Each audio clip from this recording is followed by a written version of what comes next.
বাংলা নববর্ষকে সামনে রেখে মানবিক উদ্যোগ বৃদ্ধাশ্রমের মায়েদের মুখে হাসি ফোটাতে এগিয়ে এলো এক সামাজিক সংস্থা। আমতলী বাইপাস রোডে রবীন্দ্রনগর ঘোষপাড়ায় অবস্থিত রাধা গোবিন্দ বৃদ্ধাশ্রমে মঙ্গলবার এই বিশেষ কর্মসূচির আয়োজন করে সদ্ভাবনা সামাজিক সংস্থার উদ্যোগে আশ্রমে বসবাসকারী মায়েদের হাতে তুলে দেওয়া হয় নতুন কাপড়।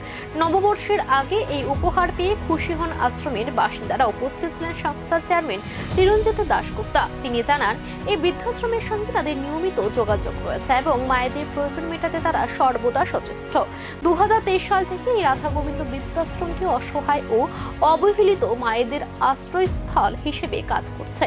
বর্তমানে এখানে 12 জন মা বসবাস করছেন, যাদের দেখভাল করছে আশার আলো নামে একটি সংস্থা।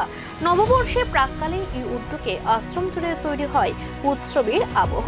মায়েদের মুখে ফুটে উঠে হাসি।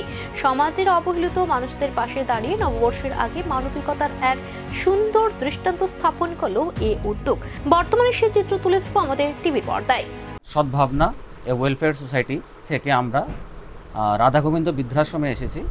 কালকে নববর্ষ, তাই নববর্ষ উপলক্ষে এখানে যারা মারা আছেন, 11 জন মা এখানে বসবাস করছেন, সবার জন্য আমরা নতুন জামা কাপড় নিয়ে এসেছি এবং তাদের মধ্যে আমরা জামা কাপড়গুলি বিতরণ করেছি। আমরা প্রতিনিয়তই এই আশ্রম ভিজিট করে থাকি। বিভিন্ন সময় যা ওদের রিকোয়ারমেন্টস আছে, কোনো সময় ফুড আইটেমস, কোনো সময় জামা কাপড় বা অন্য যাবতীয় জিনিসপত্র যা লাগে আমরা ওদেরকে প্রোভাইড করে থাকি।